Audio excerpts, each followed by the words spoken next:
नमस्कार साथियों, आप सभी का स्वागत है देवेंद्र सर ऑफिशियल में। आज हम आपके लिए लेकर आए हैं सिर्फ 10 मिनट में 19 सितंबर 2020 के करंट अफेयर। वीडियो शुरू करने से पहले आपको देते हैं एक रिक्रूटमेंट की जानकारी। बैंक ऑफ इंडिया के द्वारा आप देख सकते हैं 200 से भी ज़्यादा पदों के लिए यहाँ पर वैकेंसी जारी की गई है। तो अगर आप इसकी मिनिमम क्वालिफिकेशन रखते हैं, अगर आप एक सरकारी बैंक में जो भारत सरकार के द्वारा अधिकृत है बैंक ऑफ इंडिया, उसमें जाना चाहते हैं तो अप्लाई ज़रूर करिएगा।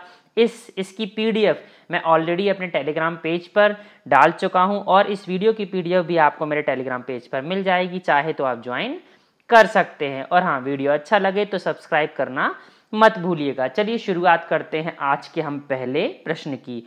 आज का हमारा पहला प्रश्न है कि 2020 Dayton literacy peace prize lifetime achievement award किसने जीत लिया है? तो मार्गरेट एडवुड एक महिला हैं। इन्होंने शांति, सामाजिक न्याय और वैश्विक समझ को बढ़ावा देने के लिए साहित्य की शक्ति को चिन्हित करने के लिए यह जो पुरस्कार दिया जाता है डेटन लिटरेसी पीस प्राइज, यह जीत लिया है। बहुत महत्वपूर्ण हो जाता है। आप देख सकते हैं 1995 की बोस्नियाई शांति समझौते की अगुवाई करने वाले एक व्यक्ति थे, होलब्रुक डिस्ट्रिक्ट, उन्हीं के नाम पर यह दिया जाता है। दिवंगत अमेरिकी राजनयिक थे ये, इन्हीं के नाम पर दिया जाता है यह लाइफ टाइम अचीवमेंट पुरस्कार। तो भूलिएगा मत, आप इनकी फोटो सामने देख सकते हैं। अगला प्रश्न देखिए, भारत सरकार ने बैंक उधारकर्ताओं को राहत देने का आकलन करने के लिए किसकी अध्यक्षता में समिति गठित करने का निर्णय लिया है? बहुत महत्वपूर्ण प्रश्न है, वेरी आईएमपी है। मुझे लगता है यूपीएससी से लेकर वनडे एग्जाम तक सभी में यह प्रश्न बनना चाहिए। मैं फिर से रिपीट कर रहा हूं, भारत सरकार ने बैंक उधारकर्ताओं को राहत देने का आकलन करने के लिए किसकी अध्यक्षता में समिति गठित करने का निर्णय लिया है? तो भारत के पूर्व CAG comptroller and auditor general of India रहे राजीव महर्षि की अध्यक्षता में यह समिति गठित की गई है। जैसे कि आपको ज्ञात ही होगा कि लॉकडाउन की कंडीशन काफ़ी समय तक देश में बनी रही और इसी लॉकडाउन की कंडीशन में सुप्रीम कोर्ट के कहने पर कुछ ईएमआई जो क्या है भाई मंथली आपसे ली जाती है कर्ज लेने पर, उसे बोला गया था सुप्रीम कोर्ट के द्वारा कि आप बाद में भी इसे पे कर सकते हैं। इसी को क्या करने के लिए, देखने के लिए आप समझ सकते हैं उधारकर्ताओं को कुछ राहत देने के लिए समिति का गठन किया गया है यहाँ पर भारत सरकार के द्वारा। तो पूछा जा सकता है राजीव महर्षि समिति। साथ में इसके जो सदस्य हैं वो है रविंद्र एच ढोलकिया और बी श्रीराम। तो भूलिएगा मत, अति बहुत महत्वपूर्ण समिति हो जाती है।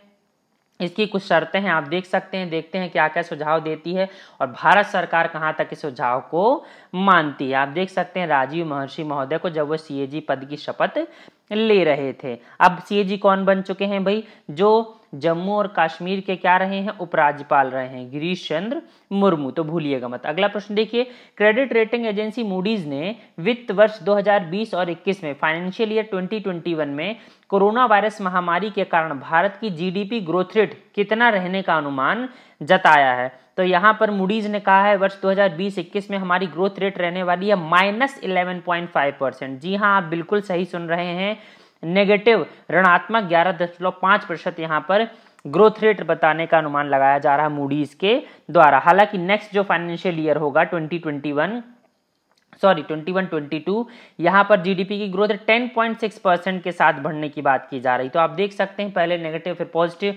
देखते हैं भारत सरकार कितना यहाँ पर रिकवर कर पाती है। फर्स्ट क्वार्टर तो जो इस साल का था, इट मीन्स अप्रैल मई जून, वो तो -23% की ग्रोथ रेट के साथ गया है। तो अब देखते हैं आगे के जो क्वार्टर से वहां पर कैसा प्रदर्शन रहता है हमारी ग्रोथ रेट का। अगला प्रश्न देखते हैं हम, कर्नाटक के हुबली रेलवे स्टेशन का नाम बदलकर क्या कर दिया गया है? तो कर्नाटक के हुबली स्टेशन का नाम अब होगा श्री सिद्धरूढ़ा स्वामी जी रेलवे स्टेशन। अब ये कौन थे? ये बहुत ही फेमस भारतीय हिंदू गुरु है ना, आप समझ सकते हैं, जो हिंदुओं में जो गुरु का कॉन्सेप्ट रहता है वो थे और दार्शनिक थे, फिलोसफर थे। इसके पहले भी हुबली रेलवे स्टेशन को क्या किया गया है भाई, नाम इसका बदला गया। आप देख सकते हैं 2015 में हुबली को हुबली किया गया था। इट मीन्स इंग्लिश में इसकी आप स्पेलिंग को यहाँ पर देख सकते हैं। और हुबली स्टेशन कहाँ से आपसे प्रश्न पूछा जा सकता है? हुबली स्टेशन दक्षिण पश्चिम रेलवे का मुख्यालय, यह प्रश्न भी आपसे बन सकता है। तो आप देख सकते हैं हुबली जंक्शन। अगला प्रश्न देखिए, आजादी, फ्रीडम, फैसिज्म एंड फिक्शन शीर्षक इस पुस्तक को किसके द्वारा लिखा गया? बहुत महत्वपूर्ण और बहुत फेमस राइटर है अरुंधति रॉय, इन्होंने ही लिखा है यह आजादी नाम की पुस्तक पेंगुइन बुक्स इंडिया के द्वारा प्रकाशित की गई है। नॉन फिक्शन बुक में निबंधों का एक संग्रह किया गया है, यहाँ पर कलेक्शन किया गया है, जो कि बढ़ती हुई अधिनायकवाद की दुनिया में स्वतंत्रता का अर्थ बतलाती है। मैं बहुत ज़्यादा इसके बारे में नहीं बताना चाहूँगा आपको। इसके निबंध संग्रह में भाषा की भूमिकाओं और कोविड-19 के कारण वैश्विक महामारी के बीच में वैकल्पिक काल्पनिक भूमिकाएं भी शामिल की गई हैं। बहुत महत्वपूर्ण राइटर हैं, काफ़ी थोड़ा कंट्रोवर्सी में भी रहती है अरुंधति राय, तो बहुत फेमस बुक हो जाती है मेरे हिसाब से। तो प्रश्न बनना चाहिए आज़ादी, अरुंधति रॉय, ए से आप इसे याद कर सकते हैं। इसके अलावा आपको याद होगा, मैंने बहुत सारी बुक्स आपको पहले भी बताई है जो पूछी जा सकती हैं, जैसे कि लेटेस्ट ड्रीम्स, ये पोप फ्रांसिस जो क्या है भाई, पोप हैं, उन्होंने लिखी है, आप समझ सकते हैं। इसके अलावा कनेक्टिंग, कम्युनिकेटिंग और चेंजिंग नामक एक पुस्तक लिखी गई थी, किसके द्वारा भाई, प्रकाश जावड़ेकर के द्वारा ये अनावृत की गई थी। एम वेंकैया नायडू पर यह पुस्तक लिखी गई है, जो भारत देश के क्या हैं भाई, उपराष्ट्रपति महोदय। इसके अलावा our only home a climate appeal to the world, ये लिखी गई थी दलाई लामा के द्वारा। इसके अलावा दलाई लामा के द्वारा ही his holiness the 14 Dalai Lama and illustrated biography, यह भी लिखी गई थी। इसके अलावा मैं आपको यह भी बताना चाहूंगा कि raw a history of India's convert operations, यह पुस्तक लिखी गई थी यतीश यादव, जो बहुत ही फेमस पत्रकार हैं, जांच पड़ताल करने वाले पत्रकार रहे हैं। रॉ के ऊपर बहुत डिटेल में यहाँ पर बात की गई है। रॉ की स्थापना 1968 में की गई थी, आप देख सकते हैं इसके बारे में, रॉ के बारे में। इसके अलावा आपको याद होगा the India way strategies for an uncertain world, बहुत महत्वपूर्ण पुस्तक है, बहुत ही ज्यादा है, प्रश्न बनना चाहिए। विदेश मंत्री एस जयशंकर के द्वारा लिखी गई है। यहाँ पर भारतीय विदेश नीति की अतीत में 3 बड़ी गलतियों का जिक्र विशेषतः किया गया है, इसीलिए प्रश्न है क्या है भाई, बन जाता है महत्वपूर्ण। साथ ही साथ हमारे विदेश मंत्री लिख रहे हैं, सिटिंग फॉरेन मिनिस्टर लिख रहे हैं, इसलिए भी महत्वपूर्ण हो जाता है। इसके अलावा अमेजिंग अयोध्या नामक पुस्तक भी लिखी गई थी नीना राय के द्वारा। आपको पता है मंदिर का निर्माण शुरू हो चुका है अयोध्या में। अगला प्रश्न देखिए, पिछले साल वुशु विश्व चैंपियनशिप में रजत पदक गोल्ड में किस खिलाड़ी का तब्दील हो गया है? तो बहुत महत्वपूर्ण है, यहाँ पर सिल्वर गोल्ड में क्या हो गया भाई, कन्वर्ट हो गया है। भारतीय पुलिस अधिकारी है पूनम खत्री, इन्हीं का क्या हो गया है भाई, सिल्वर गोल्ड में तब्दील हो गया। हरियाणा की झज्जर जिले की रहने वाली हैं। एक्चुअली में 75 किलोग्राम के वर्ग में ईरानी प्रतिद्वंदी मारियम से फाइनल में हार गई थी, लेकिन मारियम का डोप टेस्ट किया गया था, वो फेल आया है, इसलिए वर्ल्ड वुशु चैंपियनशिप में गोल्ड मेडल आ गया है पूनम खत्री के पास में। वर्ल्ड वुशु फेडरेशन के अध्यक्ष हाल फिलहाल में जोवेन गो, इसका जो हेडक्वार्टर है वो है बीजिंग में। इसकी स्थापना हुई थी 3 अक्टूबर 1990 को। आप देख सकते हैं भारतीय पुलिस अधिकारी महोदय को। अगला प्रश्न देखिए, वर्ल्ड वाटर मॉनिटरिंग डे यानी विश्व जल निगरानी दिवस कब मनाया जाता है? तो विश्व स्तर पर इसे 18 सितंबर को मनाया जाता है। इसका इस साल का थीम रहा है सॉल्व वाटर। जी हाँ, याद कर लीजिए, सॉल्व वाटर 2003 से प्रतिवर्ष मनाया जा रहा है। दुनिया भर में जल की निगरानी, जल संसाधनों की सुरक्षा में लोगों की जागरूकता और भागीदारी को बढ़ाने के लिए विशेषतः यह दिवस मनाया जाता है। तो वर्ल्ड वाटर मॉनिटरिंग डे, बिल्कुल भी कंफ्यूज मत होइएगा, 18 सितंबर को हम मनाते हैं वर्ल्ड वाटर मॉनिटरिंग डे, और वर्ल्ड वाटर डे मनाते हैं 22 मार्च को। तो भूलिएगा मत, दोनों में कंफ्यूज बिल्कुल भी मत होइएगा, अधिकतर बच्चे कंफ्यूज हो जाते हैं। अगला प्रश्न देखिए, राष्ट्र के विकास में इंजीनियरों के योगदान को चिन्हित करने के लिए भारत में इंजीनियर दिवस या इंडियाज इंजीनियरिंग डे कब मनाया जाता है? तो 15 सितंबर को भारत देश में मनाया जाता है इंजीनियर्स डे।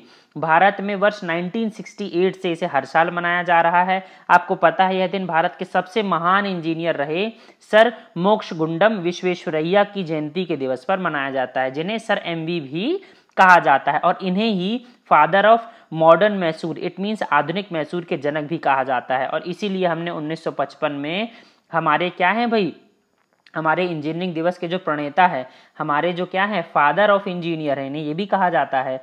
इन्हें 1955 में भारत रत्न से भी सम्मानित किया गया था। तो आप देख सकते हैं विश्वेश्वरैया महोदय को। अगला प्रश्न देखिए, हर साल देश भर में भारत की आधिकारिक भाषा के रूप में हिंदी का प्रचार प्रसार करने के लिए राष्ट्रीय हिंदी दिवस कब मनाया जाता है? तो राष्ट्रीय हिंदी दिवस हम मनाते हैं 14 सितंबर को। क्यों मनाते हैं? इसी दिन 1949 में भारत की संविधान सभा ने देवनागरी लिपि में लिखित हिंदी को भारतीय गणराज्य की आधिकारिक भाषा के रूप में अपनाया था, इसीलिए इसे मनाया जाता है, और इसे संविधान में स्थान दिया गया है अनुच्छेद क्रमांक 343 में, अनुच्छेद क्रमांक 343 43 में तो बिल्कुल भी मत भूलिएगा। और पहला हिंदी दिवस हमने 49 को नहीं 1953 को मनाया था। ये प्रश्न भी बहुत महत्वपूर्ण है। और एक फैक्चुअल भी आपको पता होना चाहिए कि दुनिया की चौथी सबसे अधिक बोली जाने वाली भाषा है हमारी हिंदी।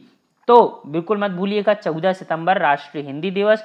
और अंतर्राष्ट्रीय हिंदी दिवस हम कब मनाते हैं? 10 जनवरी को। Very very important. अगला प्रश्न देखिए, वर्ल्ड फर्स्ट एड डे 2020 यानी विश्व प्राथमिक उपचार दिवस कब मनाया गया? तो सितंबर के दूसरे शनिवार को मनाया जाता है यह हर साल, और सितंबर का दूसरा शनिवार इस साल पड़ा 12 सितंबर को। तो हमने मनाया 12 सितंबर को world first aid day. Corona virus चल रहा है इसीलिए बहुत महत्वपूर्ण हो गया है यह प्रश्न भी। अगला प्रश्न देखिए, अगला प्रश्न है वर्ल्ड सुसाइड प्रिवेंशन डे यानी दुनिया भर में आत्महत्याओं को रोकने का दिवस कब मनाया जाता है? तो 10 सितंबर को मनाया जाता है, मैं आपको बता चुका हूं। इसके अलावा international day of clean air for blue skies हम 7 सितंबर को मनाते हैं। इसके अलावा राष्ट्रीय पोषण सप्ताह हमने इस साल मनाया था 1 से लेकर 7 सितंबर के बीच में। अगर आपको वीडियोस पसंद हो तो लाइक और सब्सक्राइब करना मत भूलिएगा। धन्यवाद।